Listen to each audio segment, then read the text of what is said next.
All right. I know the lighting isn't great here. We're just going to try out a little recording. Uh, I already showed how to set up all this software. What we've got on the screen right now is two main pieces of software that are utilizing the, um, let me grab one for you real quick.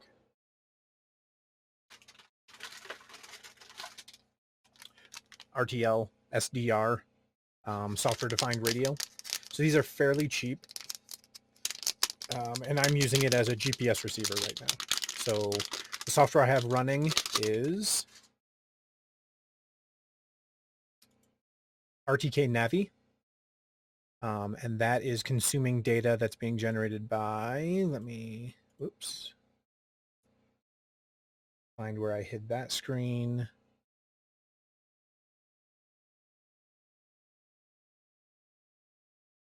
Huh, where did I put that? Here it is. The GNSS SDR Live GUI.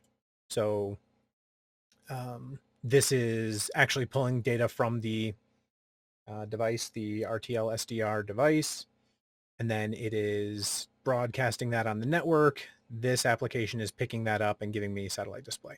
All right, so what you see is I've got 5, 11, 12 satellites, and none of them are giving me good enough signal for an actual lock. And I've got some dog noise going on, so give me just 1 second.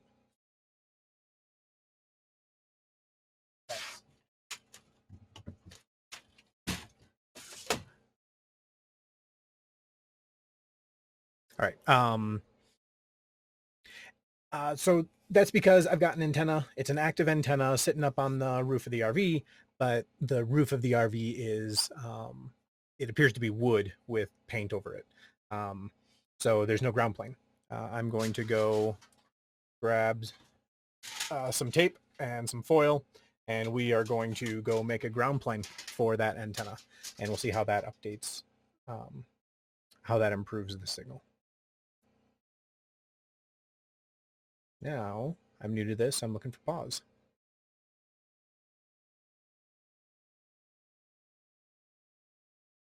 Just do this.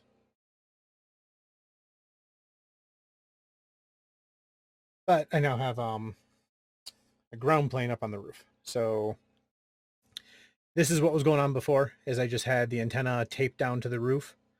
And now what I've got is the antenna on a ground plane taped down to the roof. And if we look at what's going on with GPS, there's just not much of a difference, is there? It's disappointing. And no solution. All right, let's see if we can figure out if there's something going wrong with my LNA. That's my next thing that might be going on. So if we talk about the LNA a little bit, I have an active antenna, and that active antenna should be receiving power from the RTL SDR itself.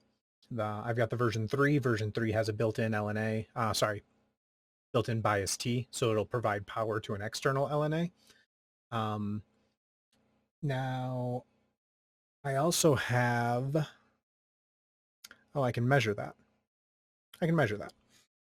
So bias T works both ways. I've got an external bias T here, so I could just put this in line and use that to try to deliver power to the antenna. But the other thing you can do is you can use this bias T essentially backwards. So you have 2 ports on a bias T. One is RF only, and one is RF plus DC. And then you have your DC voltage on pins. So what I'm going to do first here is I'm going to set this up so that the RTL SDR is on the RF plus DC side. And then when I turn the internal bias T on and off, that'll put voltage into that, onto the wire. This bias T, the second bias T, will take the voltage back off of the wire and bring it out here. So I'll be able to measure whether I can flip it on and off using this. So give me just a second to get that set up here, and we will try it out. Actually, I'm pretty sure I have to stop all this stuff. Let's take a look. I've got a BIOS-T off.bat, open error, fix permissions. Okay, so I'm pretty sure the problem here is that I've got other things that have grabbed onto that device. So I'll get that turned off, and then we should be able to, so we're going to stop this. So the stream is dead. I should have let go of the device. Let's see if I can now talk to the device. Boom, turned off. Cool. So now I'm going to put the BIOS-T in line. This will help me pull the voltage off of the BIOS-T. Yeah, I'm talking about two BIOS-Ts here. There's a BIOS-T internal to the RTL SDR. To check to see if that's working, I'm putting a second BIOS-T in line. The RTL SDR will put voltage onto the coax. The second BIOS-T will pull that voltage off the coax so that I can measure it externally and just verify that it's working.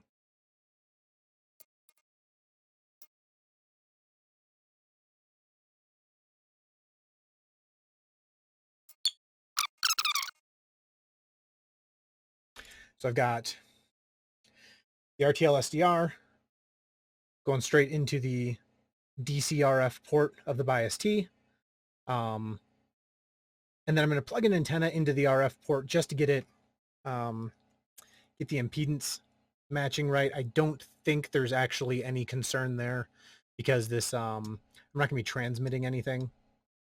But I like to connect something just to have a properly matched impedance somewhere for the power to go so you don't get reflections.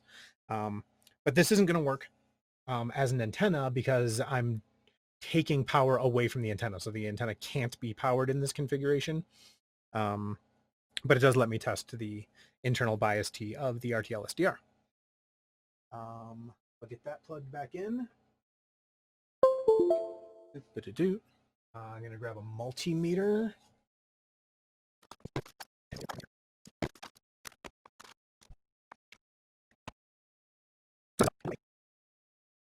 Back in front of the microphone here. Another way I could possibly have done this is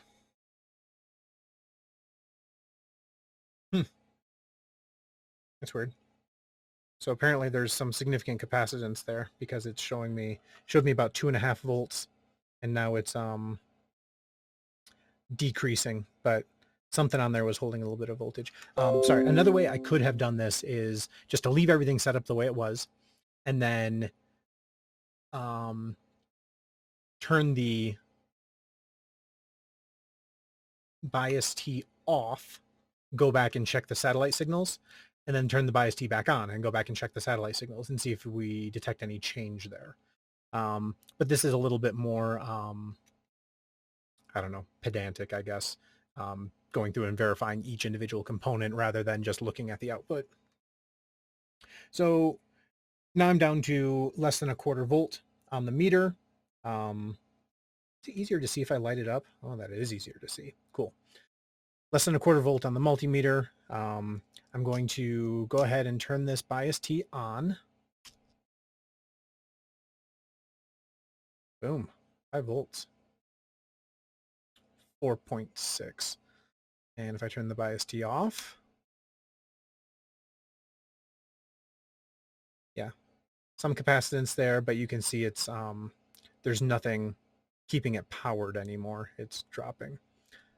Well, that's cool. Good to know. Okay. On the antenna itself, I had a voltage range indicated, and 5 volts is cleanly inside that voltage range. So looks like it's applying appropriate power to the active antenna.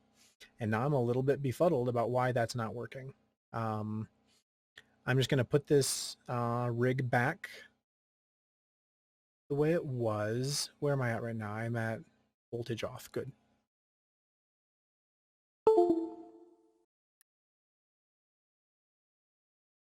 So now I just have that external antenna going straight into the RTL SDR.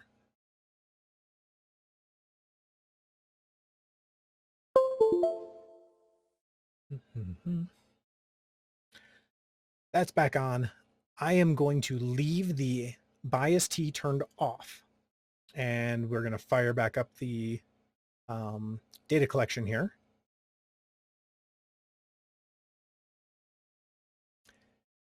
This is normal. It's a little bit, disconcerting, but that's just part of how it's getting all the plots started up.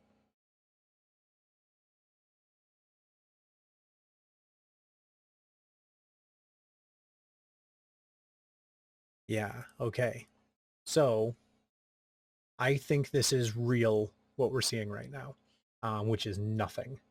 And that makes sense because this is an active antenna that is currently being given no power. So we've got no satellite signals. And that makes sense to me.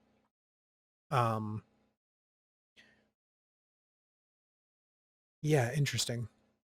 So that might be another experiment to do also, is use a, that probably won't work.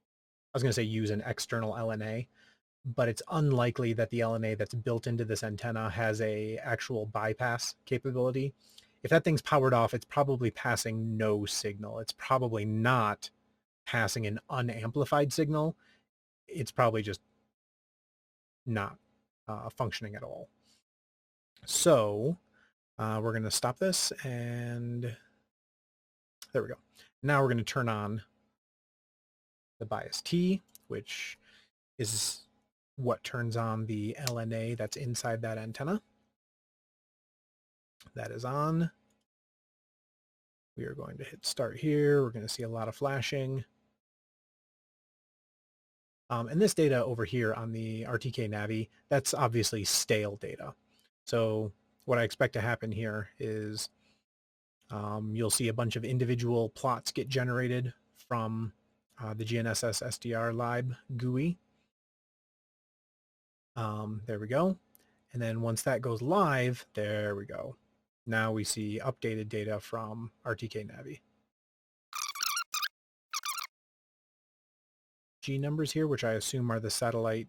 Oh, there we go. Satellite numbers. 13, 15. Oh, hey, look at this. We actually are getting to a single point precision solution. So I'm not sure what happened there. Somehow in disconnecting and reconnecting things, we're getting to the point here where it's actually able to get a link with these satellites. So that's a little bit of a bummer because I really wanted to show the difference between ground plane and no ground plane. And it looks like maybe I showed the difference between having connectors tightened and not having connectors tightened. Let's take a look here at what it thinks my location is. This makes sense. I'm in South Central Colorado. Elevation here is about 7,500 feet. So yeah, multiply that by 3 to get a pretty good approximation of feet. This is all basically right. Cool. I'm debating running up there and moving the antenna off of that piece of foil to see if I can ruin this. Check out these different constellations. Understand what's going on with how it's consuming data from the different constellations. Honestly, none of these graphs are super useful right now. I need to spend more time understanding what these graphs are trying to show us, because right now I can't walk you through these and explain what's going on here. Let's check out GLONASS. Oh, look, nothing. Galileo, same deal. Okay, so I don't know if that's a limitation of the, well, I think it has to be. It's a limitation of the software decode here that it's only using GPS satellites. The United States constellation that I think people are most familiar with is GPS. But other countries and other organizations have launched similar capability, even better capability constellations than strictly GPS, which is the United States owned and operated global positioning system. Recently, in the last few years, Galileo completed their constellation, and Galileo should be a higher precision, higher accuracy system than GPS, just by nature of the type of signals they're using, how they're broadcasting the data.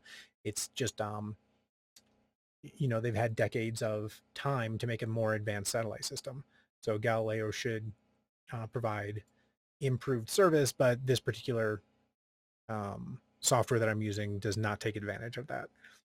So that's one thing I definitely want to do, is get access to more satellite constellations so we can see all of that data as well.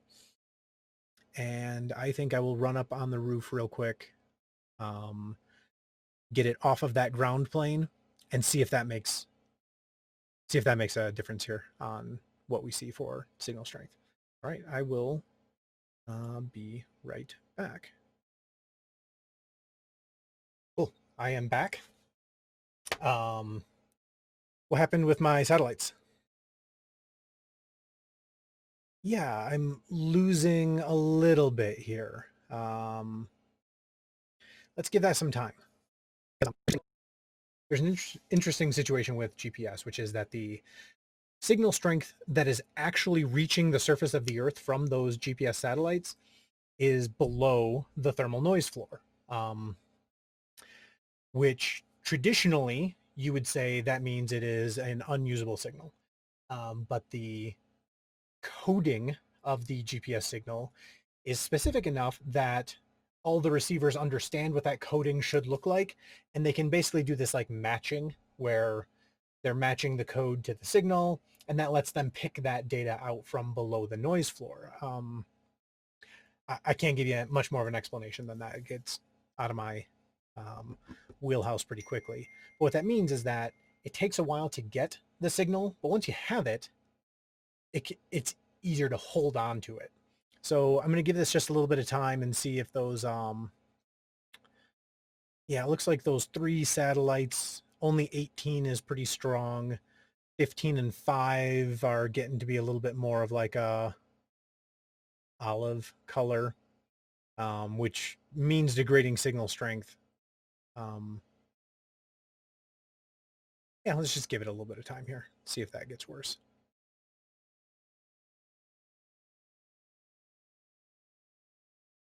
I really should have left that on the screen for you guys so that you could see the moment that it changed. The other thing here is, was it this? Yeah, my monitor. So this gives me actual, a little bit more of a quantitative statement about the carrier to noise ratio. I wonder if that's carrier or if that's code. Got to be carrier. Carrier to noise ratio on these satellites coming through. Oh, interesting. Because this actually has more than GPS. I think E is traditionally the prefix given to the Galileo satellites. Yeah, I think this is actually pulling information from all the constellations that it can. Oh, neat. So that means I've got some configuration, something to work through here to actually see what's going on with the rest of those constellations. So I don't know, folks, what do you think? This, I would say qualitatively, what we're seeing here is worse, but it's hard for me to say strictly quantitatively that it's worse. My single precision is kind of flickering out. Oh, you know what I could do is just stop this. Oh, look at that. Now I understand what's going on with all those windows that are flashing. So every window that flashes up, oh, I also have these disabled. Let's see if I just fire up all these. This machine can handle a lot of threads, and see if it can gain a lock with no ground plane under there.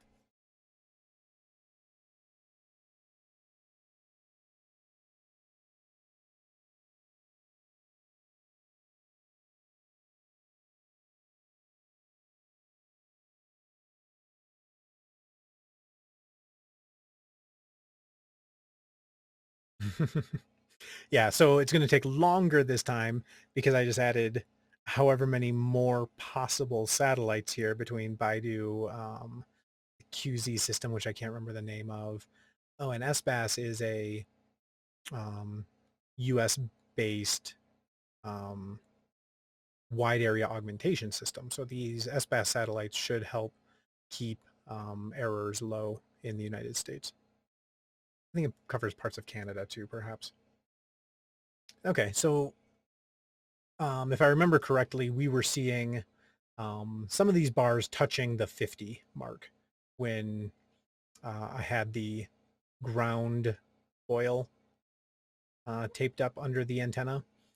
And now it looks like none of them are really getting that high. They're mid 40s, mid to high 40s, maybe 46, something like that. A couple of dB of signal to noise ratio can make a huge difference. You know, a lot of times in people's link budget, they don't have much more margin than that.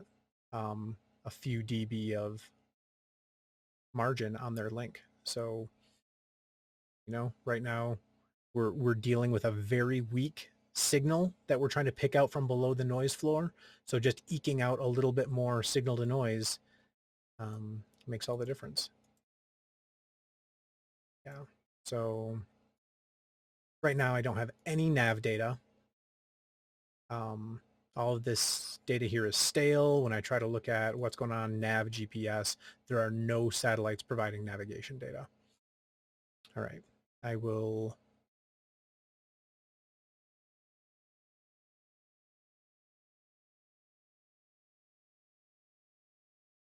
organize these for you. This better? Stacked windows?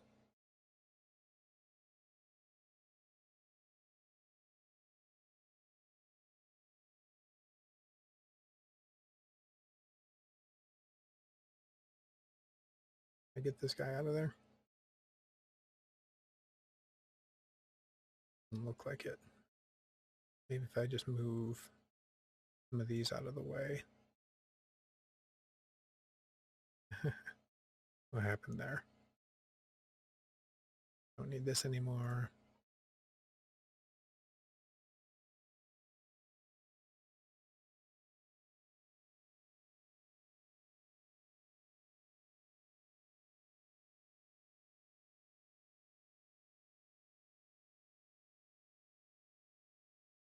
So I'm going to,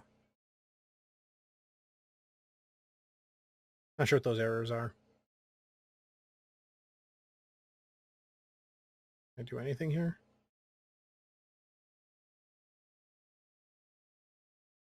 Yeah, something just keeps stealing focus from me. I think it's because it's updating all these plots.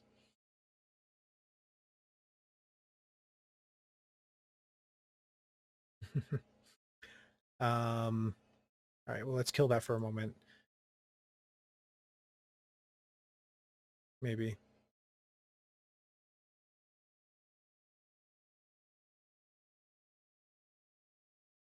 There it goes. Oops. Catching up with all the clicks now.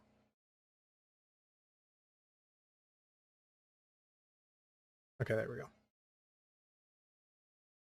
Let's give you a little bit better view here. This will start to populate. This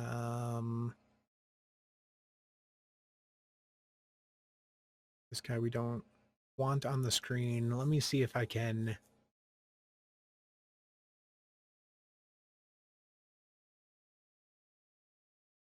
move this somewhere that's less obnoxious. Okay, so that should be cool. I don't know if you can read any of those carrier to noise ratios, but at least they're up there. We'll see how it goes. All right, I'll be back again in just a moment. And I'm going to leave the desktop up for you guys this time while I go do it.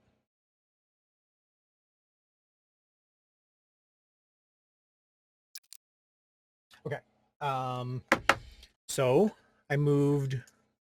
Oh yeah, look, you can see that these are better SNRs.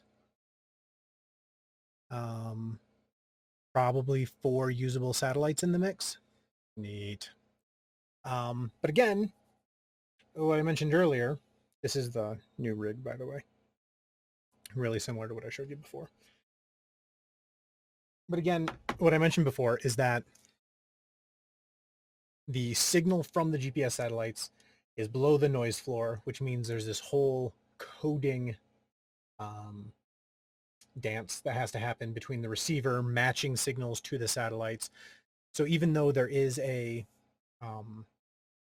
decent amount of signal coming from the satellite, it still takes time to get that code aligned so that it can pull actual timing data from the satellite and use that to generate a position.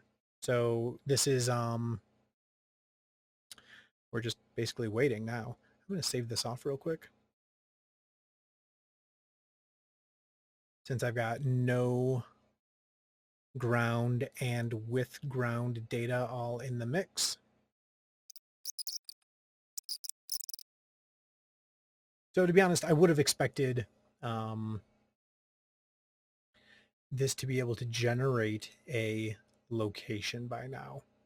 I'm going to see if I can dismiss this window, because that seems like it's stealing focus away a lot and kind of making the rest of this cumbersome. I can't tell you how disappointed I am with this, by the way. The hardware that I have installed in this computer is such high horsepower hardware, and it just annoys me no end when I see things struggling. Oh, and it crashed. All right. We'll fire that up. What I intended to do here was get the generator started up and then make some eggs. This whole shenanigans has been distracting me from making breakfast. And it's late. All right. Well, breakfast becomes lunch.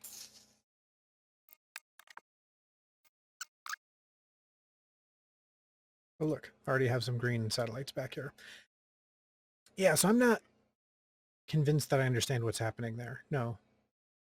I am convinced that I don't know what's happening there, because we gave it a decent amount of time to go from no lock to lock, and we had these same signal to noise ratios, but for some reason restarting the application made it get that lock quite a bit sooner. Okay, but what we have now is certainly not excellent, but functional GPS. And I assume this is telling me it's single precision, or maybe it's just telling me it's a single band solution. I'll have to find some documentation on this software. That's mainly what I wanted to do here, was show that, you know, the ground plane only makes a tiny difference here in terms of signal to noise ratio numbers. But when you're dealing with a very weak signal like this satellite-based navigation system, this miracle of navigation that we have, that's important. So you have to have a ground plane under there. I may spend a little time figuring out what a minimum ground plane looks like for adequate service. A lot of times what that means for these patch type antennas that are, you know, small and flat, it changes the shape of the radiation pattern. So some companies, Comment was one, will publish a radiation pattern with different ground planes, different sizes of ground plane, and you can see what it does for the consistency of gain. And what it means largely for their antennas is that instead of being mainly focused upwards, where you have like maybe 100 degrees of usable angle directly overhead, this ground plane really helps to smooth that out all the way down to the horizon. So you're catching more satellites in a normal attitude. By normal, I mean, you know, perpendicular to the ground.